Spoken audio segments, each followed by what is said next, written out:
Welcome to the Slop Farm. Enjoy the video. In this video, I will explain how to make a cardboard photo frame. First, gather your essential materials. You'll need sturdy cardboard, a ruler for precise measurements, and a craft knife for clean cuts. Don't forget glue, a pencil, and a cutting mat to protect your surfaces. Think about how you want to decorate your frame. Paint, fabric, or decorative paper are great options to personalize your creation. Now, let's get to measuring and cutting.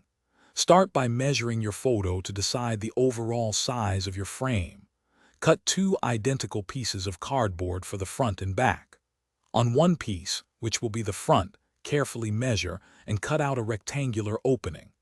Make sure this opening is slightly smaller than your photo, perhaps by 1/4 of an inch on each side, to create a secure border. It's time to assemble your frame. Take the back piece of cardboard and apply a thin, even line of glue along 3 of its edges.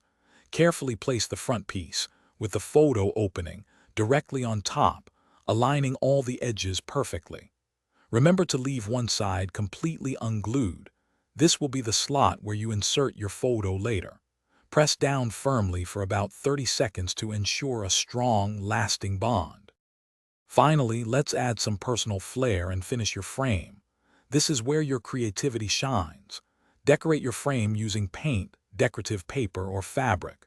You can also add embellishments like small buttons, beads, or a touch of glitter for extra sparkle.